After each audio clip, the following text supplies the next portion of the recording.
Não, esse senhor, por exemplo, não tem distúrbio do sono, né? Qualquer coisa que vai e funciona super bem, né? Eu adoro essa imagem.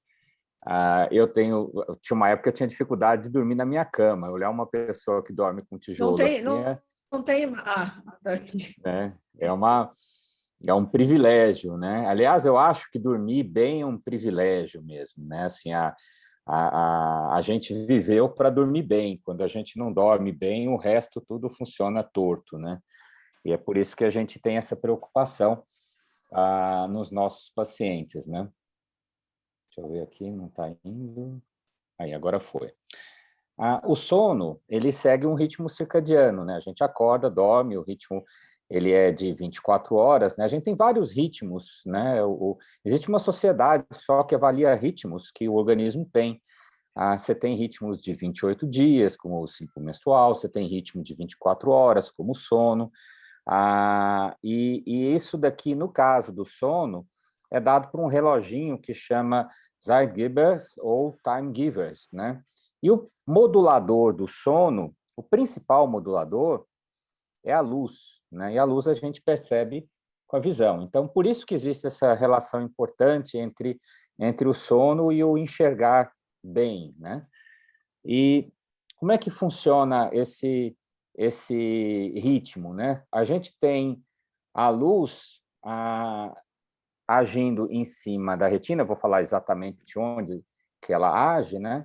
E ela manda estímulo tanto para o córtex occipital, né?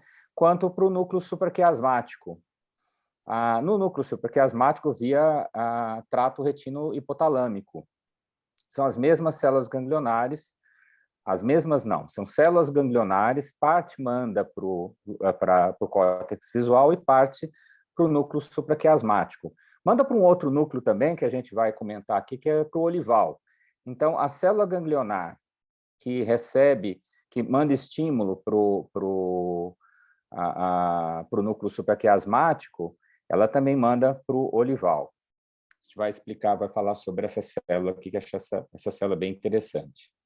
Contar uma história aqui, né, do rato cego. Isso aqui é um estudo de 1924, né? Teve um cara que ele tinha no laboratório ratos cegos, eles não tinham nem cones e nem bastonetes, mas eles preservavam o reflexo pupilar. Eu falei, meu Deus, como é que vai preservar o reflexo pupilar se não tem fotorreceptor? Né? Então, o que se imaginava é que nesse estudo, que o rato que não tinha fotorreceptor tinha reflexo pupilar, era um erro metodológico, o cara se enganou e tudo, então teve uma penetração muito pequena o trabalho dos ratos cegos, né? Aí, muitos anos depois, né, veio esse estudo da Nature. Esse estudo da NET é até engraçado. Logo que saiu, eu encontrei o Mauro Campos falou assim, você viu que tem a célula ganglionar que funciona como fotorreceptor? Eu disse, não, Mauro, tá doido, né? Isso não existe, né? O artigo tinha acabado de sair, ele tinha acabado de ler, ele falou como se fosse senso comum, né?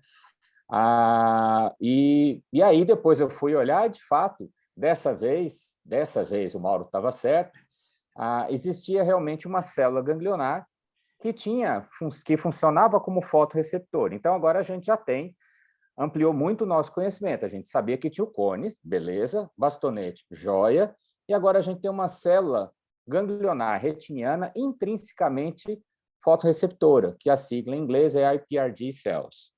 E aqui o artigo que foi publicado, né? Quando esse é Nature mesmo, não é Nature Eye, não, é Nature. E quando o oftalmologista publica na Nature, então, presta atenção que o negócio é importante, né? Então, isso daí foi uma coisa bacana que foi publicado aqui, mostrando as células ganglionares com um efeito fotorreceptor. Então, assim, cone bastonete não está sozinho nessa história, né? Tem uma pequena porção de células ganglionares que chamam intrinsecamente fotorreceptoras, iPRD cells, que funcionam como fotorreceptora, que media a resposta não visual à luz. Lembra aquilo que eu falei, né? Ele manda estímulos para o núcleo supraquiasmático e para o olival, né? Foi descrita em 2002, mais ou menos quando eu encontrei o Mauro andando pela escola. Funciona como fotorreceptor, expressa melatonina, e é subpopulação muito pequenininha, só 3% das células ganglionares, né? O sono e o glaucoma, por que a gente ficou interessado nisso, né? Distúrbio dos sonos e anomalias de ritmo circadiano já foram registrados em pacientes com diferentes níveis de cegueira. E todas as causas de todas as causas, né, o glaucoma é a doença mais prevalente, né? E ela segue um padrão mensurável. É diferente, por exemplo, da retinopatia diabética, que pode cegar, mas assim a desorganização da retina ela é muito grande, afeta tudo, é difícil você isolar, né? Outras doenças, por exemplo, retinose pigmentar, que você não tem bastonete, mas você tem célula ganglionar, é também um modelo interessante de estudar e foi pouco estudado ainda, que teoricamente o paciente com cego, com retinose pigmentar, ele preserva o reflexo pupilar e ele preserva a célula ganglionar intrinsecamente fotorreceptora e não teria, teoricamente, distúrbio do sono, né? Até a última revisão que eu fiz, as pessoas estudam um pouco paciente com retinose pigmentar, mas era um modelo interessante de se ver. E as células de interesse, então, são essas, intrinsecamente fotorreceptoras, né? Emite estímulo para várias regiões do cérebro que não são envolvidas com formação de imagem, mas elas estão integradas a bastonetes e cones, e a resposta pupilar pós-estímulo, isso é uma coisa bacana. Lembra que eu falei que ela manda estímulo para o supraquiasmático e para o olival. O supraquiasmático, ele faz conexão com a pineal para produzir melatonina ou deixar de produzir melatonina, funciona como um modulador da produção de melatonina. Já o que vai para o núcleo olival, ele está mais envolvido na resposta pupilar, principalmente pós-estímulo. A gente vai falar o que é essa história do pós-estímulo daqui a pouquinho. Então, aqui, para o ritmo circadiano, supraquiasmático, né, ritmo circadiano de produção de melatonina, supraquiasmático, e para a resposta pupilar pós-estímulo, núcleo olival, né, que a gente vai comentar. Aí que vem a história que é bacana aqui. As iPRD cells são mais sensíveis à luz de ondas curtas, como a luz azul, mas uma luz muito intensa, principalmente, né? São responsáveis pela resposta pupilar sustentada após um estímulo com uma luminescência bastante alta, de 250 candelas por metro quadrado, né? Isso é uma luz muito forte, luz azul muito forte, tá? E o que a gente chama de resposta pupilar sustentada? Significa que quando você estimula com luz a pupila, ela contrai, ela faz miose, tá? Você tira o estímulo, o que ela acontece? Ela volta ao estado basal que ela estava. Mas se o seu estímulo for com essa luz, nessa intensidade, essa luz azul, nessa intensidade, ela vai induzir uma miose, e nas pessoas sadias, você tira o estímulo e essa miose, ela persevera, ela se sustenta por mais de 30 segundos. Então, de novo, a pessoa saudável tem uma miose sustentada por mais de 30 segundos depois de retirar do estímulo com essa luz azul, com essa intensidade muito alta, né, e uma frequência específica de luz. Então, aí veio o primeiro estudo muito bacana, né, que ele fez com um pupilômetro dinâmico, né, que você filmava a resposta pupilar antes, durante e depois de um estímulo, e aqui mostrando, por exemplo, na figura A, um paciente normal, em que o estímulo não azul, certo? Um estímulo mais de cone, você tinha aqui, vocês veem meu mouse? Acho que sim, né? Aqui é o basal. Sim. Sim. Aqui é o estímulo, a miose mais importante. Aí você tirou o estímulo aqui, não azul, ela volta mais ou menos rápido, tá? Ao basal aqui, certo? De sorte que aqui com alguns segundos, né? Com 5 segundos, mais ou menos, já está mais ou menos no nível basal e ela vem num crescente, assim. Mas olha que bacana com o estímulo azul. Existe a miose, assim como tinha no estímulo acromático aqui, né? E aí você suspendia, essa barra cinza aqui é o estímulo, tá? Você suspendia o estímulo e havia um retorno, mas não era um retorno completo, e tinha essa miose sustentada aqui por mais de 30 segundos, tá? Aí ele foi fazer isso com um paciente com glaucoma avançado. Eis que essa miose sustentada não se apresenta. Então, olha que interessante. Eu tenho a mesma célula, ela faz duas coisas. Ela modula a produção de melatonina, ela está responsável pela miose sustentada. Então, será que aquele paciente que tem uma resposta ruim da pupilar, miose sustentada, será que esses pacientes, já que é a mesma célula com a mesma função, será que ele vai ter uma modulação doida de produção de melatonina? Então, essa foi a hipótese inicial nossa, né? Então, em resumo, as iPRD cells estimulam o núcleo supraquiasmático, que modula a produção de melatonina pela pineal e que estimula e que faz o nosso ritmo circadiano de sono-vigília, né? Então, assim, de novo, será que a gente consegue correlacionar a severidade do glaucoma com a resposta pupilar, mais ou menos replicando aquele estudo da IOVS? E será, mas assim, de uma forma um pouco mais objetiva, na verdade, ele não fez assim, à medida que o glaucoma está piorando, a resposta está piorando. Ele pegou glaucoma, ele fez um estudo de prova de conceito, ele pegou pacientes normais e com glaucoma avançado, o que está certo, você começa primeiro nos extremos, que se o extremo você não acha nenhum resultado, não faz sentido você ir no sutil, tá? Então, pode as IPRD cells, a resposta, se correlacionar com distúrbios do sono. Essa foi a principal hipótese que a gente fez nos estudos aqui na Escola Paulista. E o primeiro trabalho que a gente publicou na IOVS foi uma parceria bastante produtiva com a professora Dora Fix Ventura. A professora Dora Fix Ventura é uma das pesquisadoras que eu mais admiro, é quem eu quero ser quando crescer. A Dora é uma pessoa genial em todos os sentidos e de uma generosidade com um grupo de pesquisa sem tamanho, né? A Dora viabilizou, a gente usou o pupilômetro da Dora. Então, a gente tinha os nossos pacientes da escola, foi uma parceria com a USP, a Escola Paulista com a USP, e a USP Psicologia, né? A USP Oftalmologia tem pouca colaboração, mas a USP Psicologia, né, o Instituto de Psicologia, que a Dora era a professora titular na época, e foi parte da tese de doutorado da Carolina Grastelli, né? E a gente publicou isso aqui na IOVS, em que a gente pegou 112 pacientes, 56 com glaucoma, 56 pacientes com glaucoma e 36 controles. Aí fazia o estímulo aqui, né, que tinha primeiro um estímulo não azul, tá? Vermelho, e depois um estímulo azul por um período de adaptação. Aqui era uma cúpula de Ganzfeld com o pupilômetro dinâmico, tá? E padronização da intensidade luminosa. E aqui a forma de apresentação, estímulo vermelho, estímulo azul. E o que a gente encontrou é que existe uma associação positiva entre a extensão do dano glaucomatoso visto no OCT com a perda do reflexo da miose sustentada que você encontrava nesses pacientes, tá?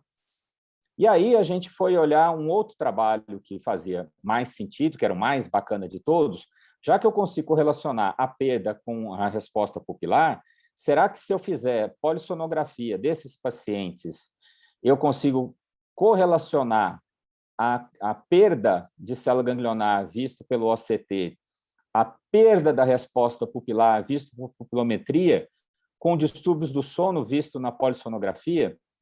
Então, a gente pegou aqui na amostra 45 pacientes, né, 33 com glaucoma e 13 controles. Lembra que isso aqui era assim, né?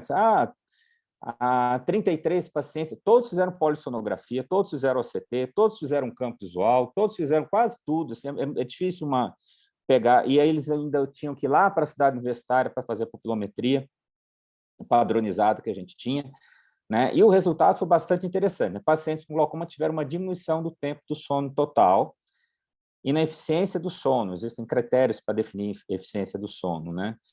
Maior tempo de despertar após ter dormido e maior número de movimentos periódicos de ombro. Eu aprendi isso, né? Isso é um critério de qualidade de sono, que é o movimento periódico de ombro, né?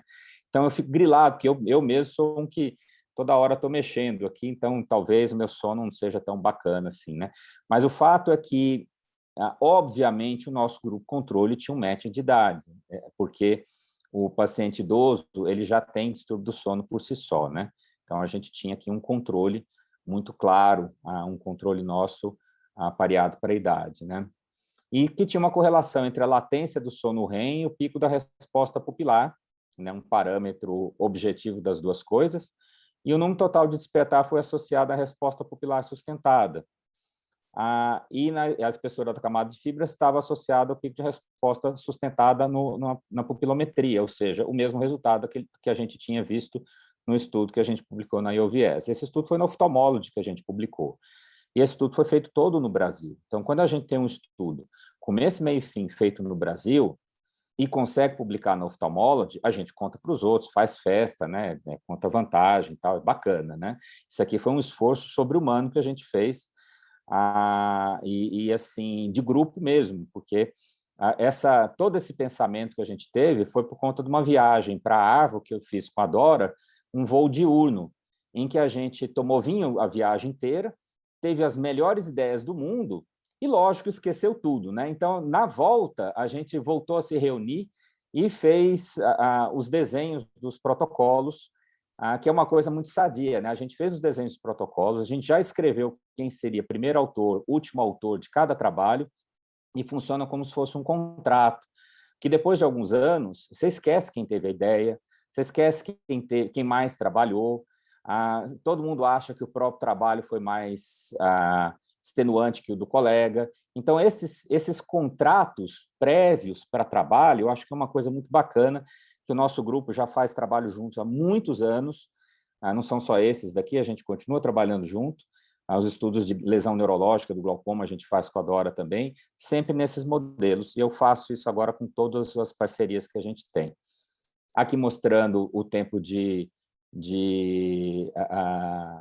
sono, né, e como eficácia, mostrando. As diferenças não são tão grandes, mas, assim, coisas pontuais estão bem claras que existe distúrbio de sono mesmo.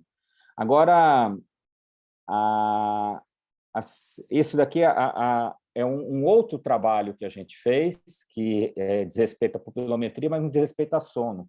Eu vou passar mais rápido, porque diz respeito a dano glaucomatoso e resposta pupilar não vinculada a IPRD cells. A gente publicou no Ophthalmology também, isso tem mais a ver com glaucoma só, né? Mostrando que a pupila é uma coisa excepcional, né? Se você quiser ver disfunção autonômica, a gente está agora fazendo trabalho com o pessoal da cardiologia da escola, para fazer avaliação de disfunção autonômica em cima de um pupilômetro, que agora é um pupilômetro portátil.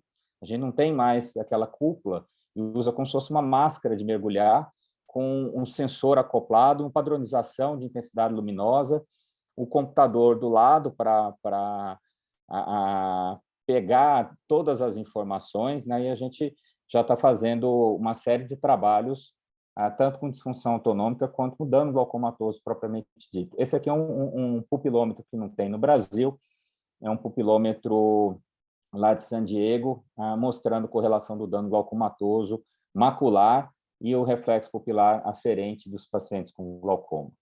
Passar mais rápido. Isso daqui é um trabalho que eu achei muito bacana, muito espirituoso, que é quem não dorme à noite, adivinha como ele está de dia? Ele está com sono, né? Então, a gente fez por actimetria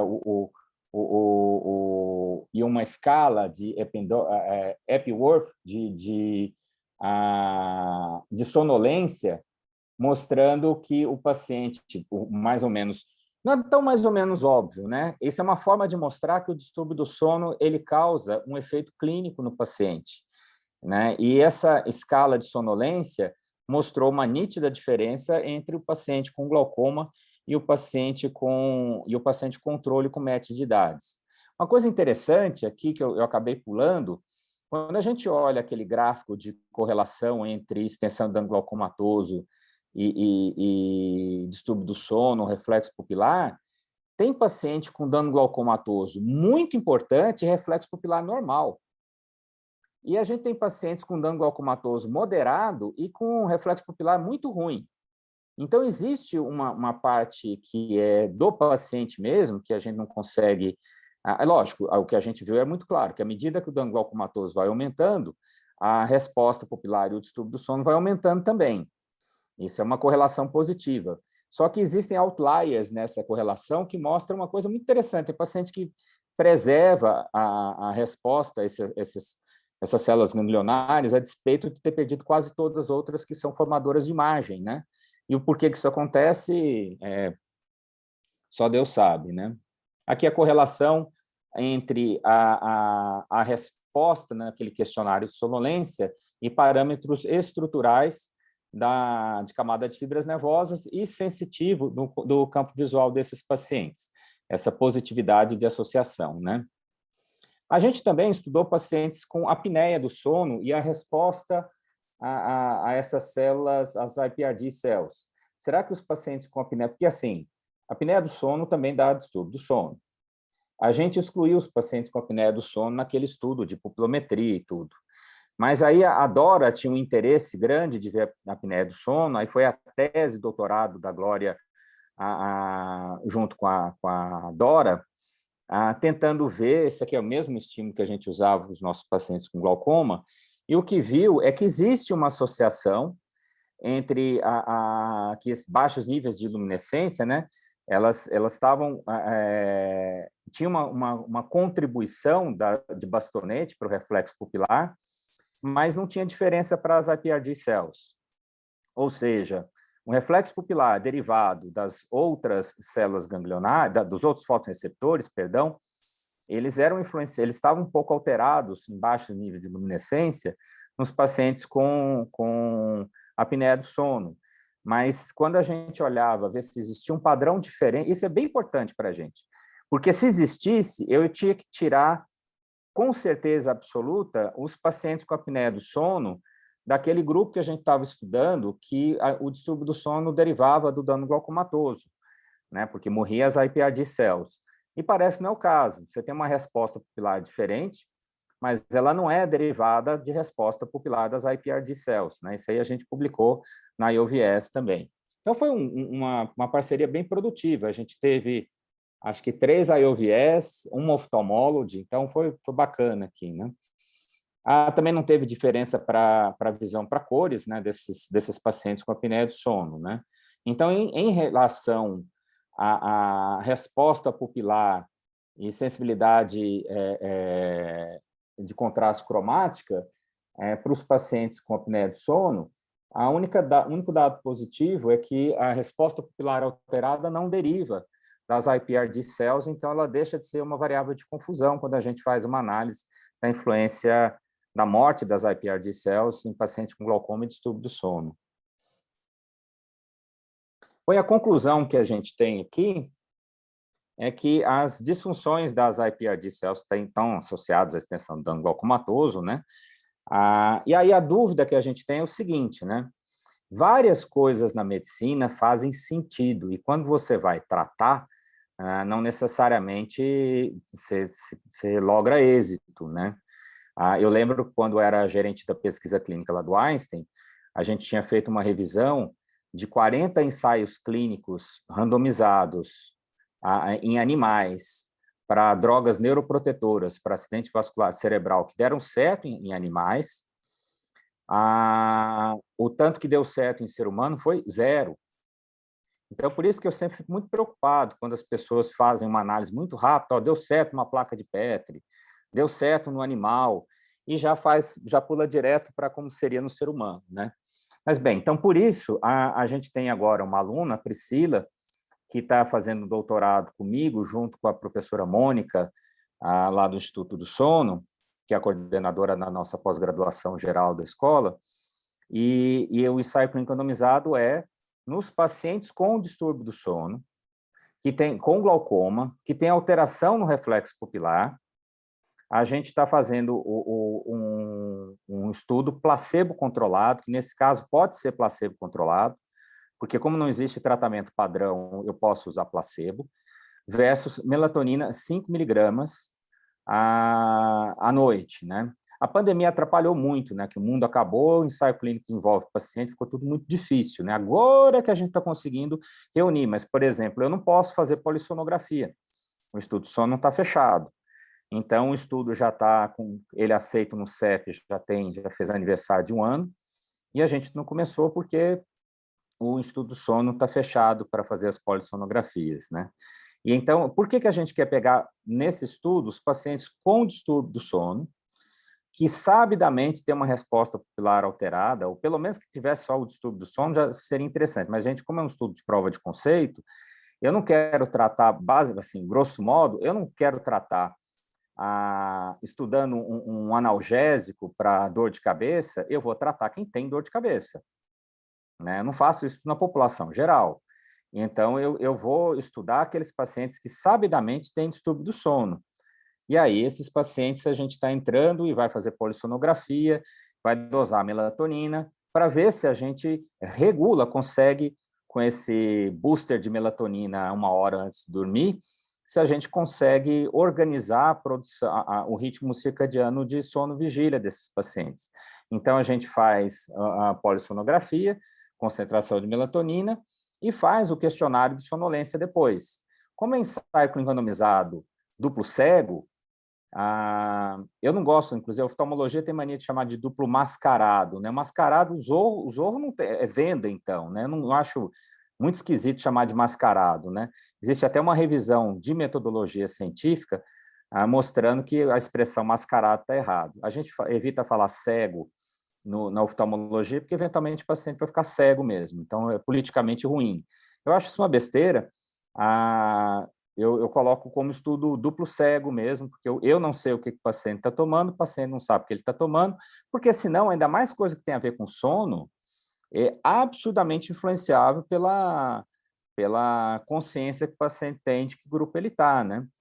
Então, aí a gente vai, porque eu tenho certeza absoluta que uma das perguntas, toda vez que eu dou essa aula, é assim, mas então como é que você trata o seu paciente? Qual a dose de melatonina que você dá?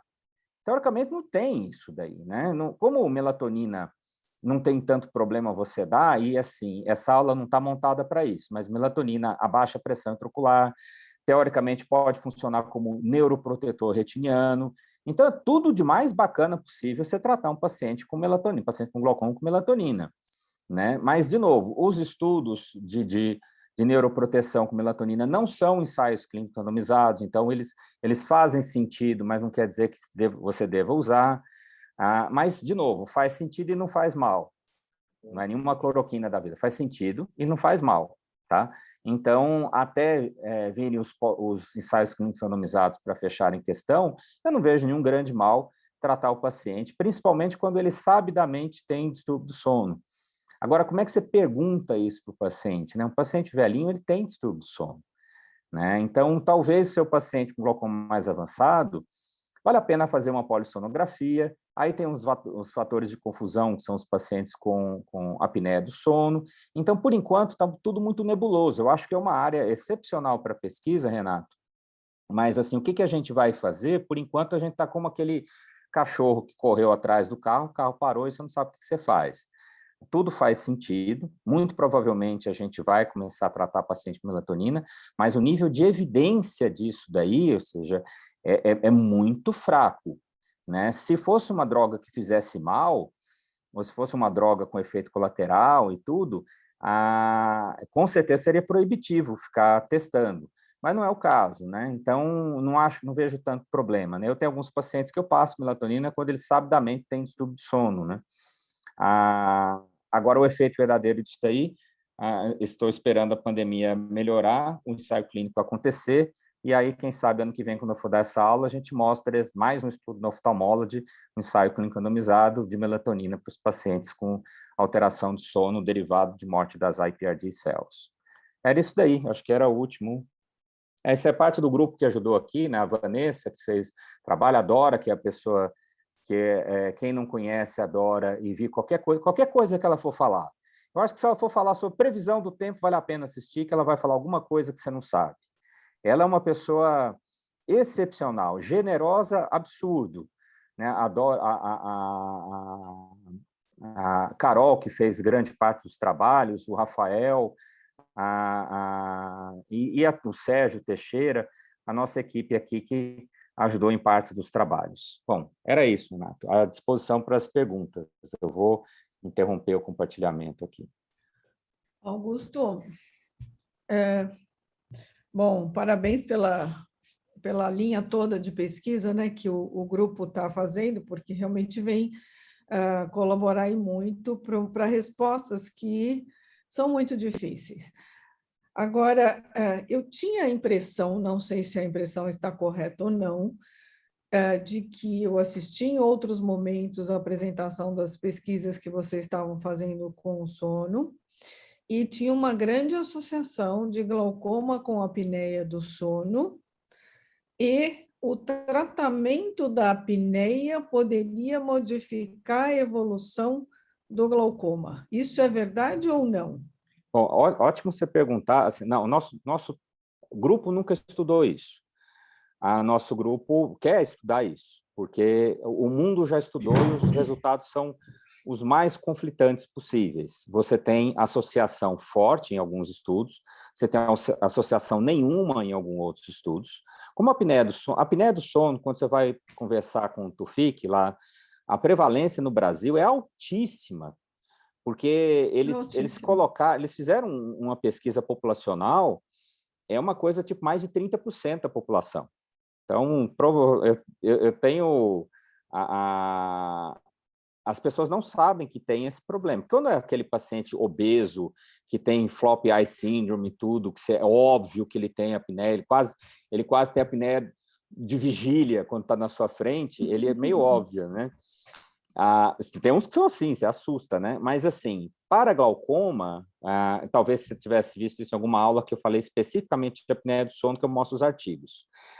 Que não são meus. Né? O único estudo que eu fiz de apneia do sono foi para reflexo pupilar, esse que a gente publicou na IOVS. Eles são conflitantes, os resultados. Então, você não tem uma associação objetiva. Como é que eu interpreto isso daí? Existe uma possível associação, porque tem estudo que fala que não tem, tem estudo que fala que tem. A apneia do sono é ruim para o paciente por N motivos. Então, eu tento investigar aqueles pacientes que têm uma certa obviedade, obeso, com pescoço curto, que você pergunta para a mulher ronca, assim, doutor, ele parece que explode na cama.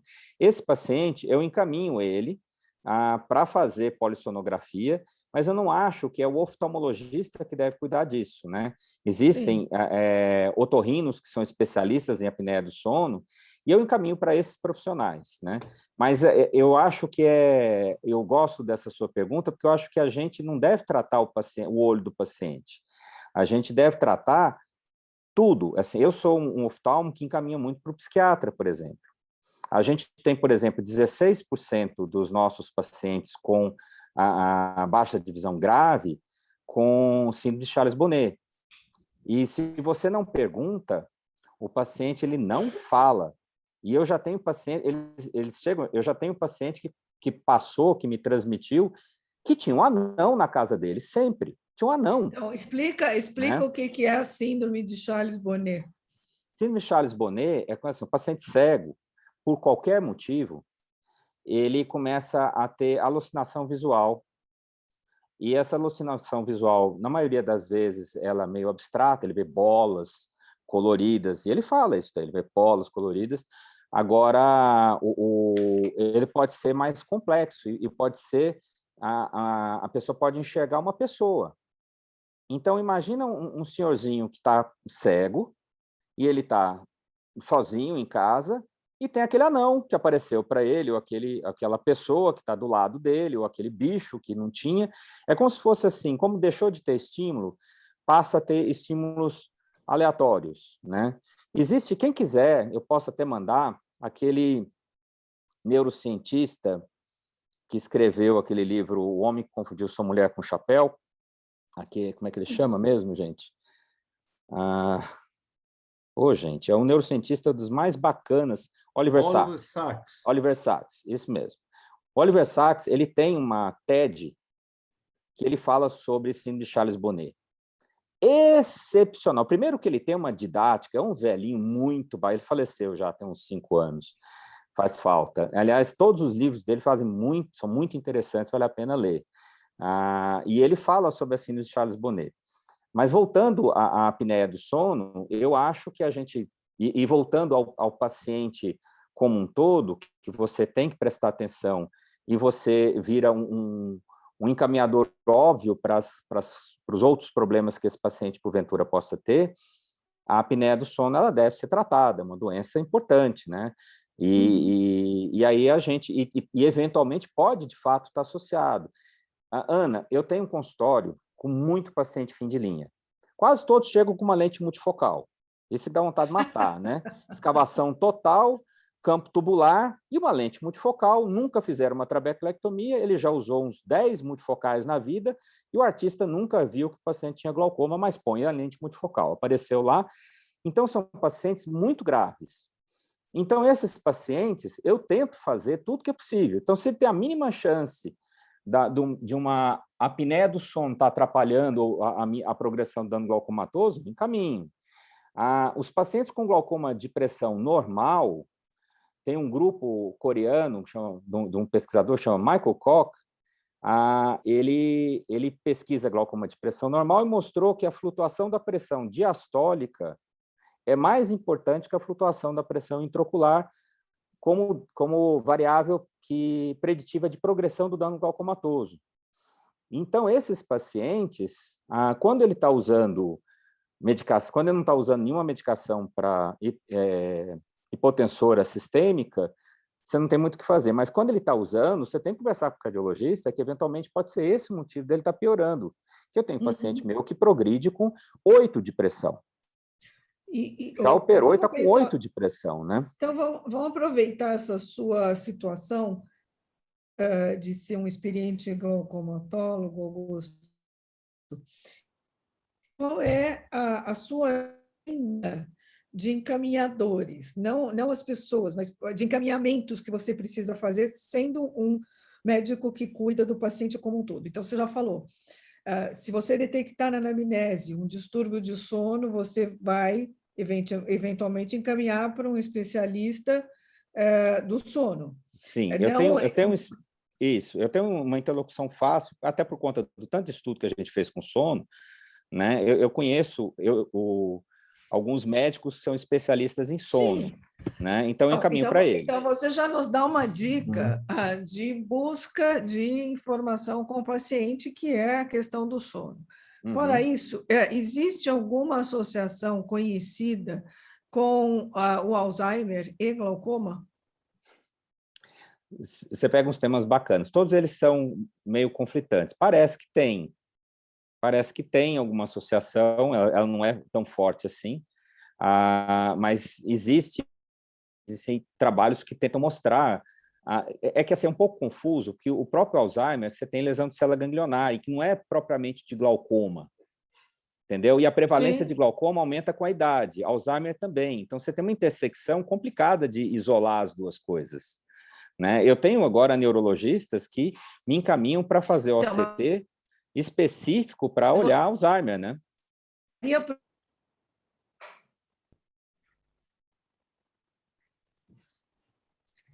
Está cortando, eu não estou ouvindo. Só eu não estou te ouvindo, Ana? Então, você já está falando para a gente de um especialista do sono, você está falando de um neurologista, de um clínico, por causa da questão da pressão arterial. Quando que você desconfia que você precisa pedir um Doppler de carótida? Tá, só comentar uma coisa aqui que o Mauro falou. Na medicina, a gente tem uma situação que chama epifenômenos. E eu concordo com o Mauro, isso é muito complicado. Você pode ter duas coisas acontecendo ao mesmo tempo e elas não terem relação uma com a outra. Por exemplo, o vocabulário da criança e o tamanho do pé dela. As duas coisas aumentam com o tempo. E não tem nada a ver uma coisa com a outra. É que, circunstancialmente, as duas coisas aumentam com a idade. Então, quando a gente acha que duas variáveis que estão mudando na mesma proporção ao longo do tempo, às vezes isso não é tão óbvio quanto o pé da criança e o vocabulário. Então, por isso que a gente tem uma certa resistência de falar que uma coisa está associada à outra. Eu concordo com o Mauro, eu acho que é eu não sei se seria coincidência, acho que o termo mais correto seria um epifenômeno, são coisas que acontecem ao mesmo tempo, não necessariamente têm relação uma com a outra, né? Falando em mal... Falando em Mauro, ele está pedindo a palavra aí. Depois ele Eu tem não uma vi, pergunta. mas então, reações, vamos lá. Eu não vi o Mauro, mas tem mais alguma, como eu estou na função de comentadora, vou usar um pouquinho mais de tempo, sobre a questão melatonina. Outro dia nós tivemos uma apresentação ótima sobre o sono e alguns efeitos colaterais da melatonina, que são sonhos estranhos com fenômenos, eu nem sei o nome, mas fenômenos complicados, assim, meio terrorizantes. Eu conheço Ó, algumas pessoas que têm isso. Você percebeu em algum paciente seu que você deu melatonina, algum tipo de efeito colateral do sono? ó, uma coisa boa que você Pelo... falou, porque assim, a minha inocência para receitar melatonina, ela deriva de conversas que eu tenho com estudo de sono, que me passaram que não tem nenhum problema não passar coisa abaixo, perdão, de 5 miligramas por dia nesses pacientes, né? Eu desconhecia esse efeito colateral, bacana aprender isso daí, porque o pessoal do sono que tinha me liberado a passar nessa dosagem, né? Tanto que foi a dosagem, inclusive, que a gente escolheu no ensaio clínico randomizado. Tinha uma época que eu propriamente usava melatonina, que eu tenho, antes de fazer técnica de meditação para dormir melhor, eu usava melatonina. Agora eu estou muito mais para técnica de meditação do que qualquer coisa farmacológica, né? Eu gosto da história da meditação. Meditação tem, diferente de melatonina, existe já ensaio clínico randomizado mostrando que meditação, como intervenção para glaucoma, tem um efeito de um colírio. Então, assim, quando o paciente te pergunta, ele levanta a bola, mas doutor, não tem mais nada além do colírio? Você, opa, é ótimo, agora é hora de falar. Bom, tem meditação, né? Foi inclusive um ensaio clínico randomizado publicado no Journal of Glaucoma, que ganhou como o melhor artigo publicado naquela edição. O Tanuj Dada, que foi o pesquisador, lógico, ele é indiano, né? Para fazer umas coisas dessas, é indiano. Que publicou esse trabalho, eu tenho a entrevista dele no site da SBG, que eu entrevistei, e ele é uma pessoa completamente zen. Eu troquei o fuso horário, eu achei que eu ia entrevistar ele às 11 da manhã, e para ele era tipo assim, 4:30 da manhã. E o coitado acordou de madrugada lá para dar entrevista para mim, né? Então é um cara zen, e é um cara muito simpático, vale a pena, tá no site da SBG. Quem quiser assistir, eu acho que é a maior autoridade para alterações, para benefícios oculares de meditação. Acho que vale a pena ouvir o que ele fala, que ele não fala só de olho, ele fala de várias outras coisas. Eu vi a aula, no E dia lá, só para Augusto, complementar, no chat, só para falar que é um bom tema para uma próxima apresentação, né, Cris? A meditação e olho é um bom tema para a gente falar mais para frente também. Eu acho que vale muito a pena. no chat temos algumas declarações sobre efeitos colaterais da melatonina. A Edna teve efeitos colaterais, o Soraya também. Depois você dá uma olhada, Augusto. Então, tem alguns efeitos colaterais da melatonina. Não, calma. Então, assim, o sono é uma coisa complexa. A gente tem que tomar cuidado, assim, senão fica igual alguns tratamentos para COVID. Funcionou em mim, então funciona em todo mundo. Não funcionou em mim, não funciona. Então, assim, efeito colateral, lógico, eu vou olhar isso daqui e vou me atualizar. Assim, outra referência que eu tenho é o Morgadinho, da Escola Paulista, que é uma pessoa que trabalha com sono, foi chefe do sono lá do Einstein há muito tempo, gosto dele, então eu ouço muito ele. E ele que me deu a liberdade de passar.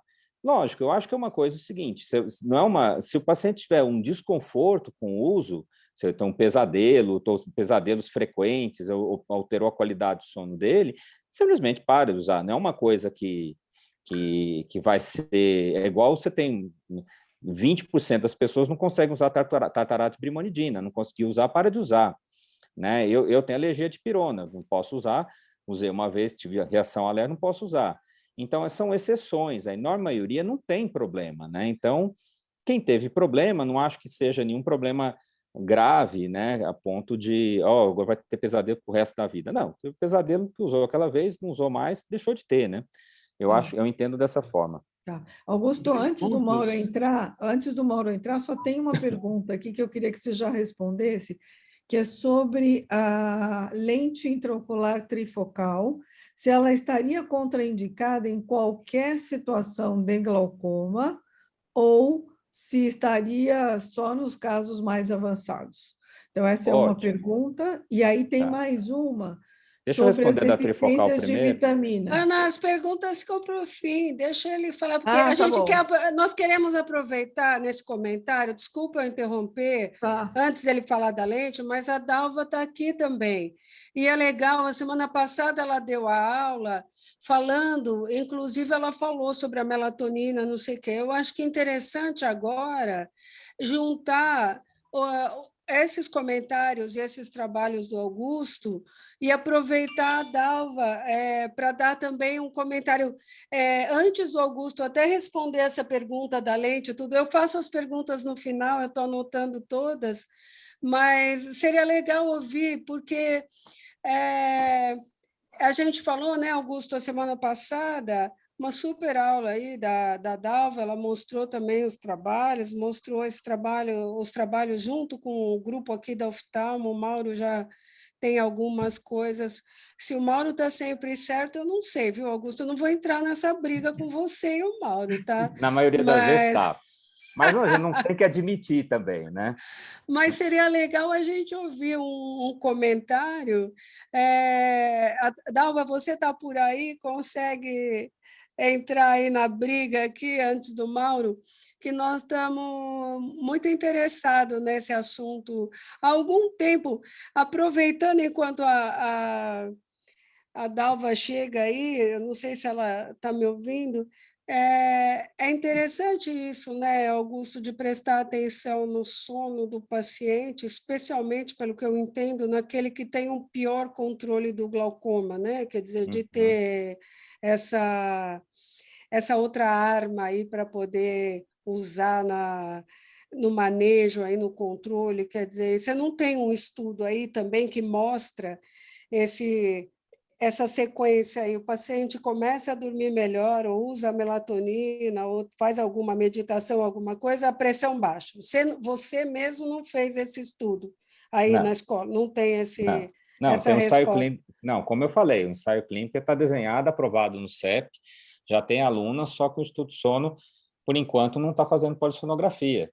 Então, o que a gente está fazendo como tem vários exames oftalmológicos que devem ser feitos antes, a gente está selecionando os pacientes para que, assim que conseguir fazer a polissono, que assim, são 2 polissonos, né, que você tem que fazer. Você tem que fazer antes e depois da intervenção.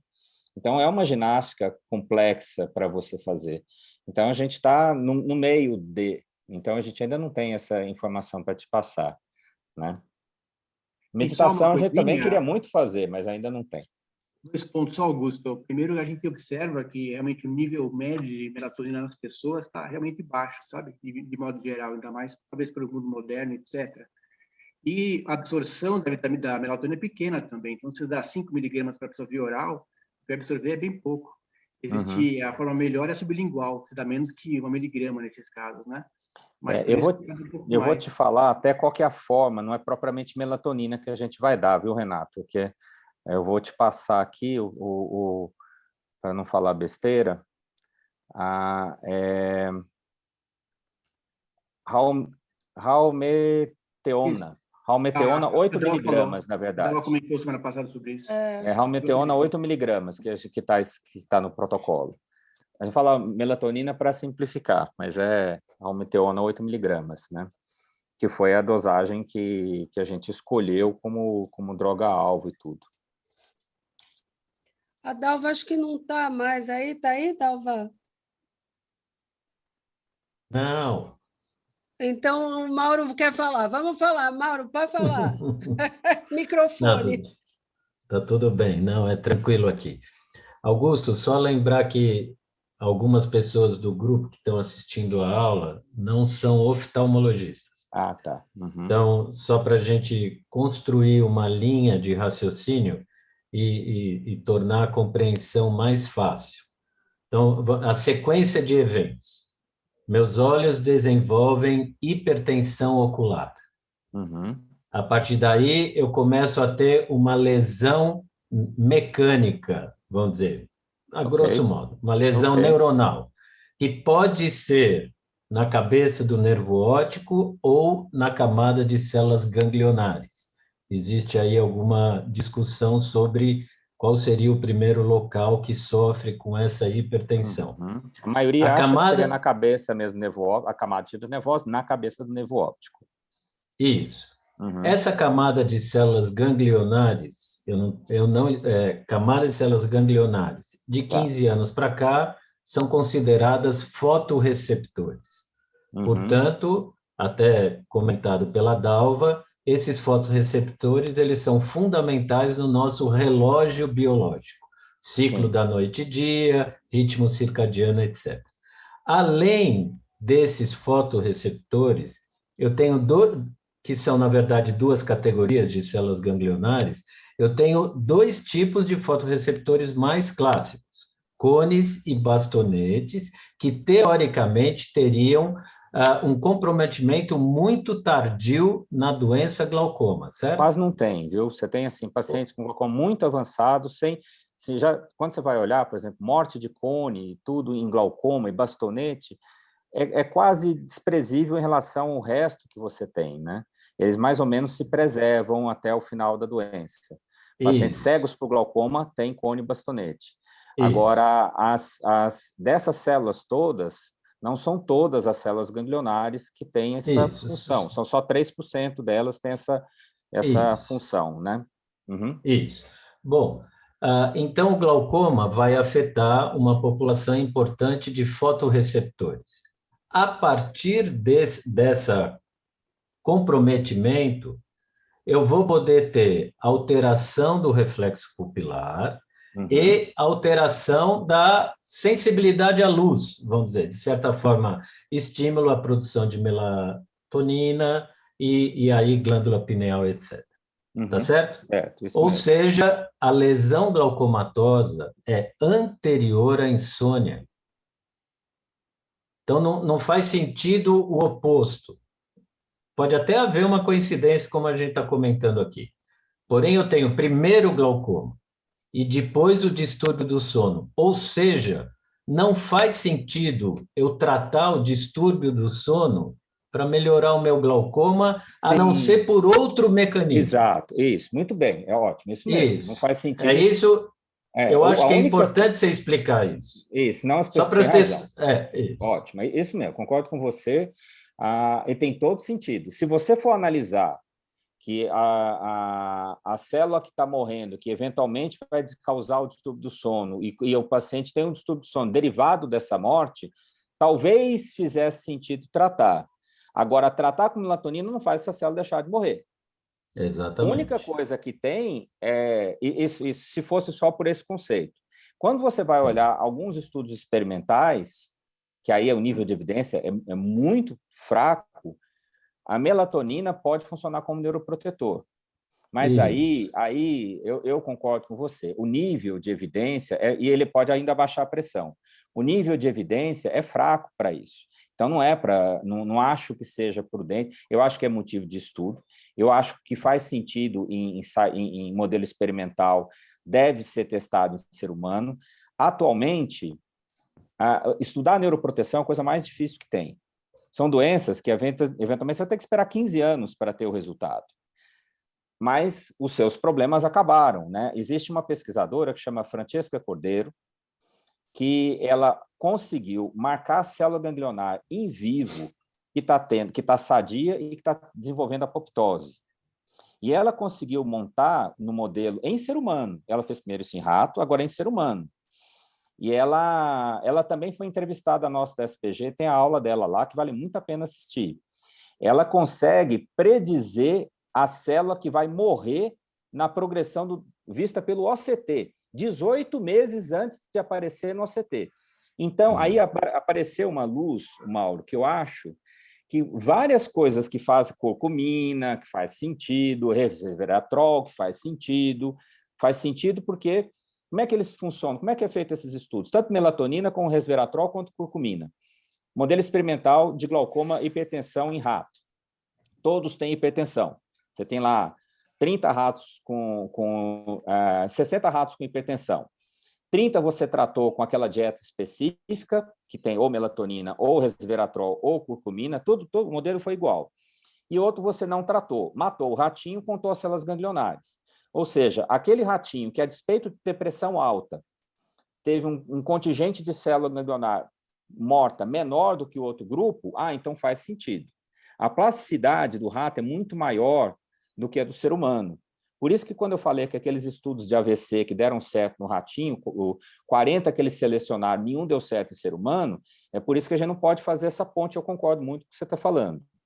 Só que agora, com essa história da gente poder quantificar, e é o mais bacana, é uma droga que ela injeta e faz como se fosse uma angiografia com SLO, ou seja, não vai ser nenhum novo OCT para medir, vai ser um aparelho que já existe, né? E ela tem uma forma de contar, e ela pega a apoptose que está irreversível, aí a apoptose irreversível, ela consegue quantificar isso. Então, tudo que existe agora com pretenso efeito neuroprotetor, que talvez melatonina tenha, a gente vai conseguir testar assim, num futuro próximo, né?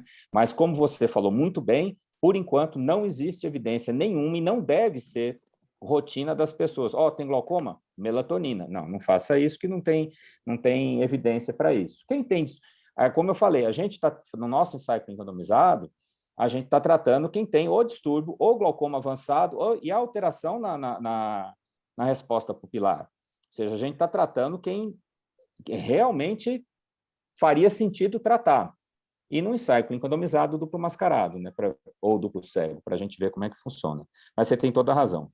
Será que se tratar antes, eles não vão chegar lá nesse avançado nem nada? Porque, pensando nos resveratrol e na cúrcuma, a gente acha um componente inflamatório aí, né, de melhora, né? A gente usando a melatonina pensando, né, como um anti-inflamatório, um antioxidante, quer dizer, com um outro uso, talvez, quer dizer, a gente entrando num raciocínio de tratar, de prevenir doença ou gravidade de doença e não tratar doente, esse benefício, que nem essa pesquisadora que está estudando essa reversão aí, né, do indivíduo com essa futura apoptose aí, não seria uma ideia a se pensar? E também, assim...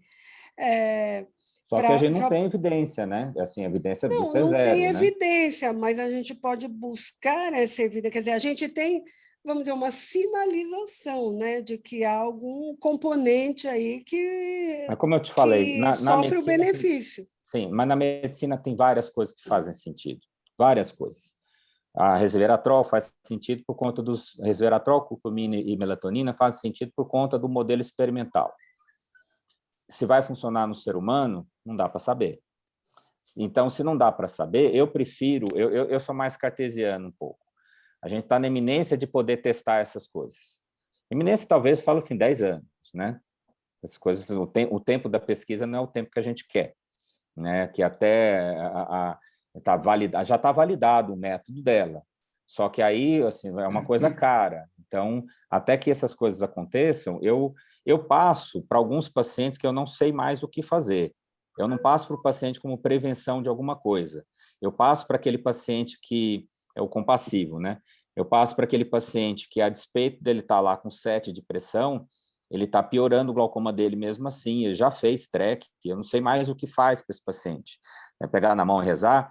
Então, para esses pacientes, eu passo algumas coisas menos ortodoxas, sem evidência para isso, porque eu já não sei mais o que vou fazer para esse paciente. Às vezes eu descubro que ele tem uma hipertensão arterial, isso é uma coisa mais real, viu? Que eu acho que era interessante falar. Aqueles pacientes que têm uma hipertensão arterial importante e estão usando diurético ele é fator de risco para a conversão do hipertenso ocular em glaucoma. Já losartana, a gente tem um sistema renina-angiotensina dentro do olho, e assim como a baixa pressão arterial, abaixa a pressão do olho. E assim, o que é ruim para o olho é ter uma pressão diastólica muito baixa e uma pressão intraocular alta. E alguns pacientes que estão progredindo no dano glaucomatoso estão usando beta-bloqueador à noite, eles estão fazendo um DIP noturno muito profundo, e, além de tudo, eles estão usando diurético ou antihipertensivo mais do que deve, e aí você deve conversar com o cardiologista, que às vezes você consegue melhorar a pressão de perfusão da cabeça do nervo óptico, não colocando essa pressão arterial tão baixa assim, principalmente à noite, né? Eu acho que isso já tem mais evidência, Cris, que é tentar descobrir o que pode estar acontecendo, igual aquela... Eu escutei, né, que a história do corno, tem alguma coisa que está acontecendo que você não sabe, né? Então, às Botaram na sua vezes, cabeça. É. às vezes você tem uma disfunção autonômica, ou você tem um hipertratamento com a hipertensão arterial que você desconhece, às vezes você está insistindo no tratamento do glaucoma dele com beta-bloqueador à noite, e alguns pacientes, isso daí, principalmente se ele usa beta-bloqueador sistêmico também, não é uma associação bacana. Se você usa uma droga, por exemplo, uma prostaglandina associada a beta-bloqueador, é melhor que você use de manhã, não à noite. Então, assim, eu ia mais por essas coisas que a gente já tem mais evidência do que tratar profilaticamente alguma coisa que, assim, é muito pouca evidência para isso. Eu concordo um pouco com o Mauro. Eu acho que eu estou mais pé atrás. É que não tem, vamos dizer, não tem evidência, não significa que a gente não possa buscar, né? Também aproveitando uma questãozinha aí para falar em dormir, relaxar e não sei o quê. E o canabidiol para o glaucoma? Ótimo. Vocês têm? Se você for Aproveitando. pegar, ótimo. Se você for pegar os arquivos brasileiros do começo do ano ou do final do ano passado, tem um editorial que eu escrevi sobre isso. Por qual que era o problema, né? Não serve para tratar glaucoma. Eu tinha até um jornalista que era ótimo, ele falava assim: Augusto, eu uso maconha todos os dias, porque é bom para o glaucoma. Aí eu falava, fulano, quase que eu falo o nome dele, fulano, você não tem glaucoma. Mas ele fuma maconha, né? Que é diferente de usar mas assim, tem um gotinha. ensaio clínico randomizado que foi feito com derivado de canabidiol para tratar glaucoma, e assim, você não consegue controlar glaucoma com isso, e ainda teve efeito colateral importante. Então, assim, mesmo o uso fumando, ele abaixa a pressão. Só que a minha vida é curta, você vai ter que fumar 4 vezes por dia, todos os dias. E existe droga bem melhor, então não faz sentido. Então, tem gente que vai adorar, mas não faz sentido.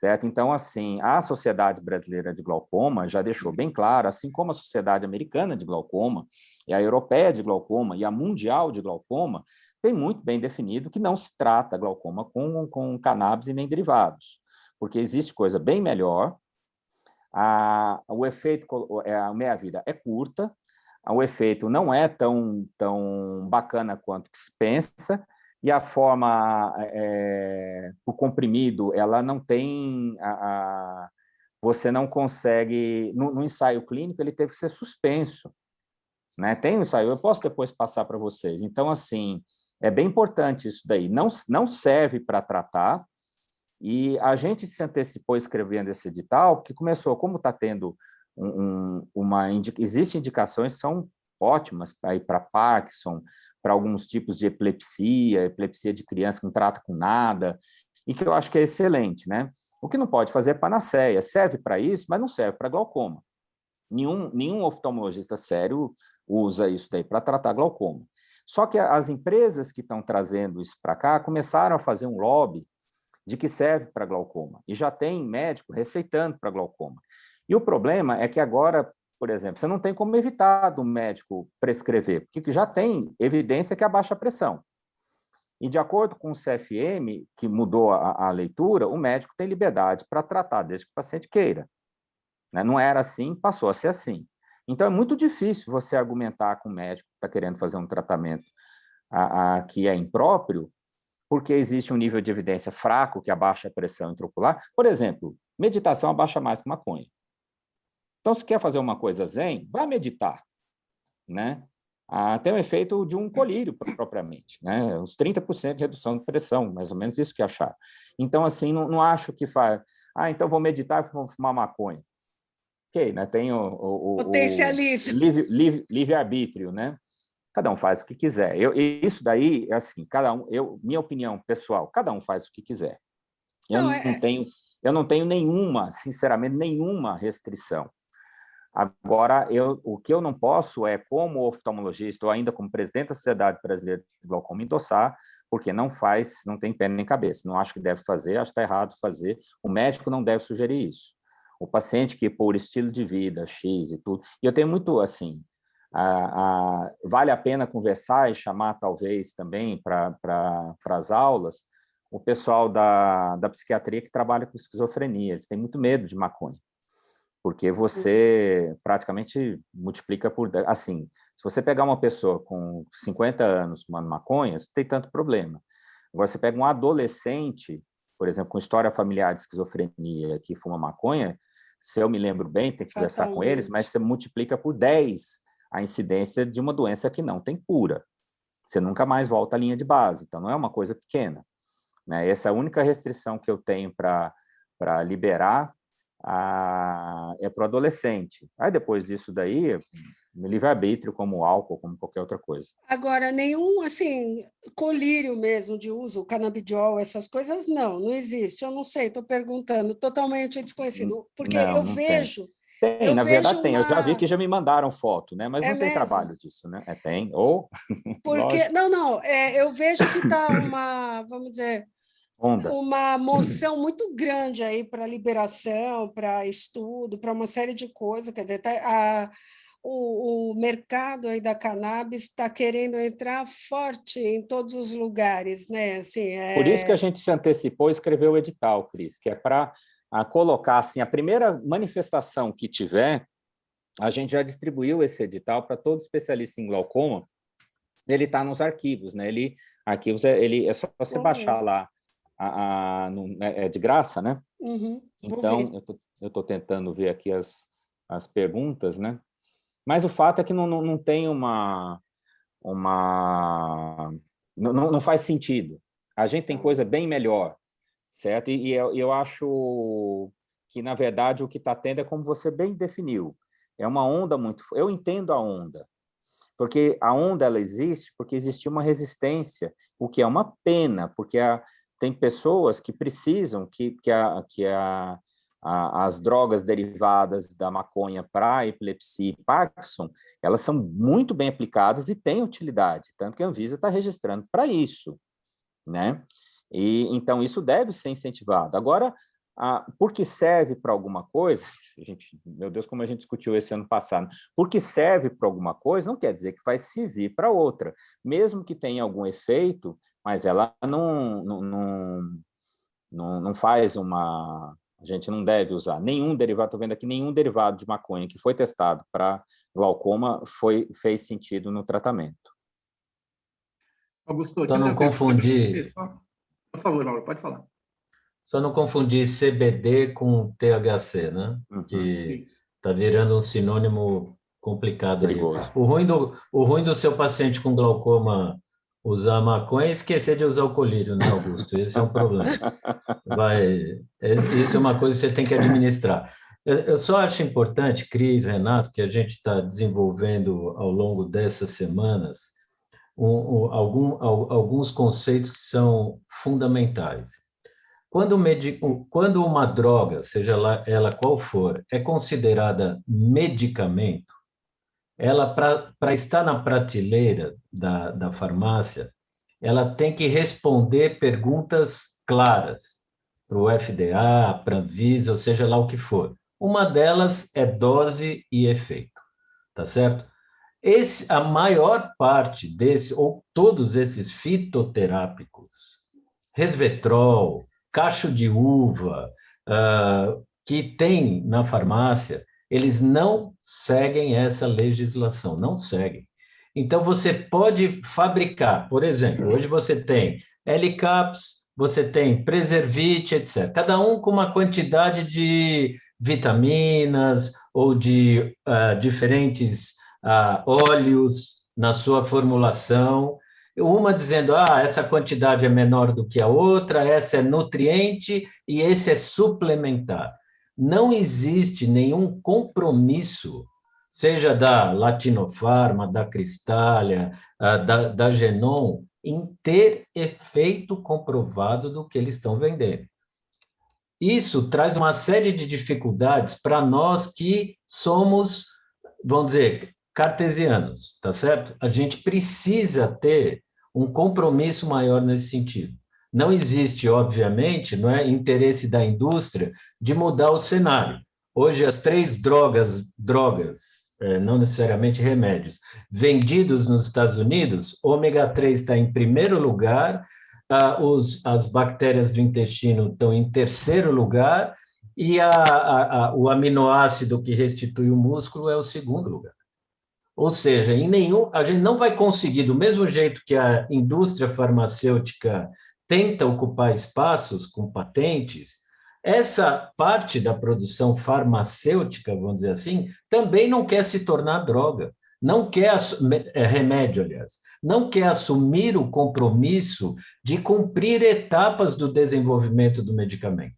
Então, eu acho importante isso. Por que eu não posso comer um cacho de uva todo dia? Ou tomar 1 litro de uva natural? Posso até comer a casca com fungo, que é o que ajuda a produzir o resveratrol. Posso fazer isso. Por que eu não posso? Eu tenho que tomar o bendita cápsula de resveratrol. Essas coisas eu acho que é importante a gente conversar de uma forma mais cartesiana, porque fica isso, olha, o meu Preservit tem mais desse óleo, o meu L-Caps tem mais desse, sem querer fazer alusão aos produtos, mas é importante lembrar, esses produtos, eles não precisam responder a pergunta se faz efeito, qual é a dose adequada para isso, eles têm um controle de qualidade na produção, mas eles não têm nenhuma responsabilidade no efeito. Uhum. Deixa eu só fazer uma perguntinha para você, Augusto, responder um pouco para o Mauro. A gente conversou bastante, falou bastante sobre o que ele está falando, a gente realmente tem que ser cartesiano, mas a gente também tem que entrar um pouquinho, isso que eu insisto, um pouco na fisiologia, na bioquímica, e toda sustentação, para a gente começar a pensar um pouco mais nisso, que nem todo trabalho a gente consegue desenvolver, nem todo trabalho pode ser pensado, vai ter a verba para fazer estudo, etc. Então, desde que a coisa esteja mais ou menos fundamentada na fisiologia, na bioquímica, e está dando andamento a esse processo. Isso que eu acho que é interessante a gente trazer para esse curso aqui também, ou seja, aprofundar um pouco mais nos conceitos bioquímicos, fisiológicos e de tudo, né? Porque a partir daí... Renato, eu concordo com você, e eu acho que o seu raciocínio está perfeito, tem que ser estudado, não acho que está divergente do que o Mauro falou. O Mauro comentou uma coisa que eu concordo, que é a indústria em si não quer ter esse compromisso, mas a gente tem que ter esse compromisso como pesquisador. Então, assim, se você vai fazer, se você tem uma hipótese fundamentada na bioquímica, na resposta que você teve em estudo experimental e tudo, isso deve ser feito no formato de pesquisa clássica. Não vai ter o patrocínio da indústria para isso, né, no formato de pesquisa clássica, em modelos em ser humano mesmo, né? Eu lembro que quando eu era estudante de medicina, eu trabalhava num laboratório de hepatologia experimental, induzindo cirrose em rato, com tetacloreto de carbono, e a gente conseguia fazer esteatose em rato e testava hepatoprotetor, né? E aí teve muita injeção de saco para a gente testar chá de boldo. Chá de boldo não serve para nada. É engraçado, né? Não serve para nada. Efeito zero como protetor para o fígado, né? Então, além de ser efeito zero, você já tomou? É ruim. Então, assim, muita coisa mas o que eu achava bacana? Porque era da cultura popular. Então, só tem uma coisa que é maior do que a cultura popular, que é maravilhosa, que é a burrice popular. Ela é sem tamanho também. Então, assim, a gente, como pesquisador, de novo, como o Mauro comentou, a gente é cartesiano, a gente duvida de tudo. E duvidar não é no sentido de eu estou torcendo para dar errado. Eu não sei. Eu sou descompromissado com o resultado. Eu vou testar a minha hipótese. Né? É assim que a gente tem que fazer para qualquer fitoterápico. Né? E eu lembro, por exemplo, tem um grupo em Nova York que estudou muito ginkgo biloba para tratar glaucoma, a ponto de fazer um ensaio randomizado. Acreditava tanto nisso que fez um ensaio randomizado. O ensaio randomizado foi numa época que você não fazia registro dos trials. Olha a importância de fazer registro do trial. O resultado foi que não serve para nada. E ele não publicou. Não publicou. Atualmente, com registro de trial, se você faz um ensaio clínico randomizado, você pode até não publicar, mas está lá a cicatriz da sua ideia. Né? Você vai ter que responder por isso. Você não pode continuar falando, não, ginkgo biloba é excelente para glaucoma de pressão normal.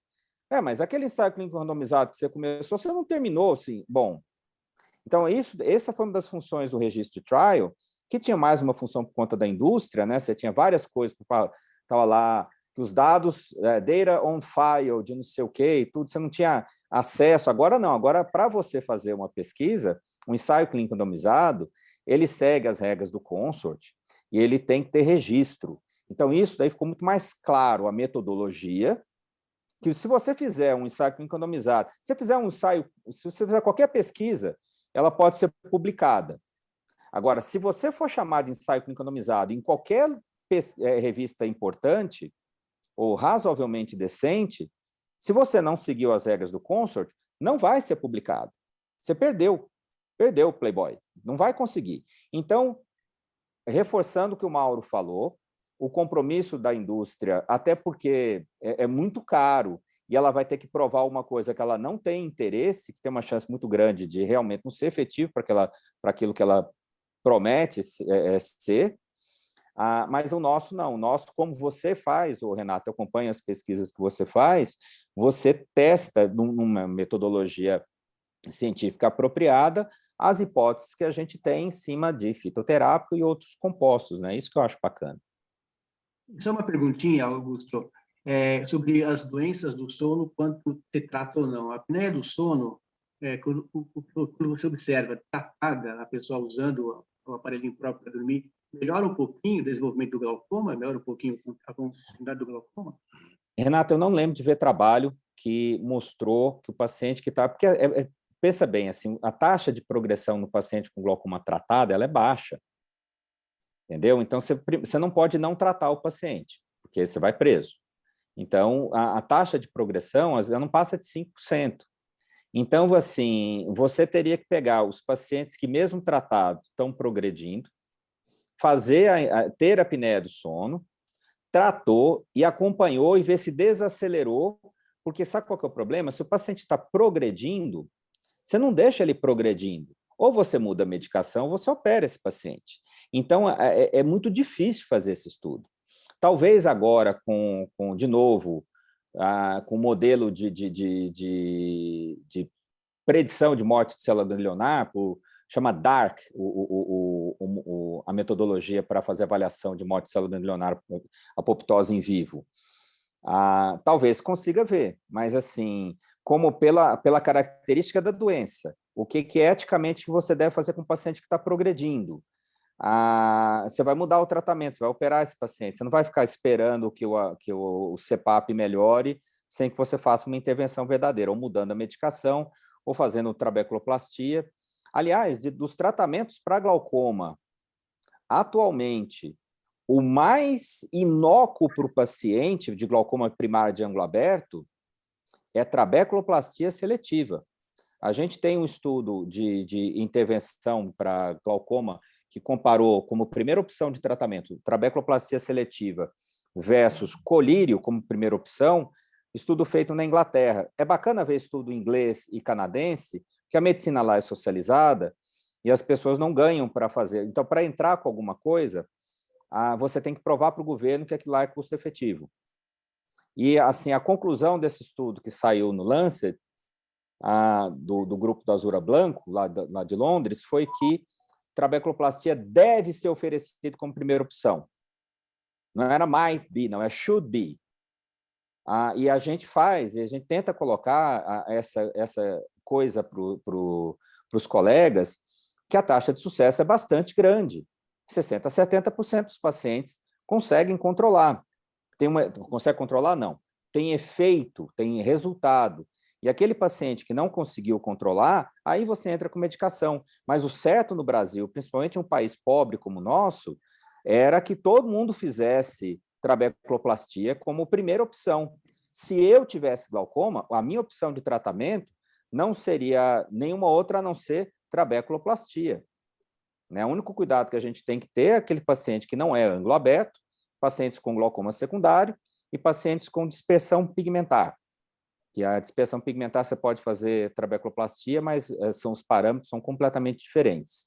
Então, isso daí tem que tomar cuidado só para não fazer em todo mundo. Mas eu acho que o oftalmologista geral deveria aprender a fazer trabeculoplastia e entrar com menos colírio. Eu fico horrorizado quando o paciente chega com 4 colírios, alergia à brimonidina, escavação total, há 15 anos com o mesmo médico, e o infeliz, hora nenhuma, falou para ele, você tem que operar. Né? E ainda, porque é pior que fala assim, ó, eu acho que não devia operar não, se operar só vai perder tudo. Ele chega para a gente assim, né? Então, vamos voltar um pouco no tempo e colocar, talvez, o oftalmologista geral mais bem treinado para fazer intervenções mais leves, como trabeculoplastia seletiva, e deixar aquele paciente que está usando 4 medicações e que está com escavação total, esse encaminha para o especialista em glaucoma. Mas todo oftalmologista geral, acho que tinha que ter conhecimento, que é uma coisa assim, você treinar, você tem que treinar a gonioscopia.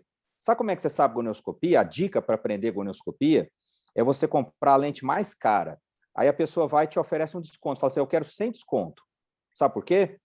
Aí você fala assim, não é possível que eu gastei tanto dinheiro nessa lente e não sei usar. Então, é um jeito de obrigar a pessoa a usar.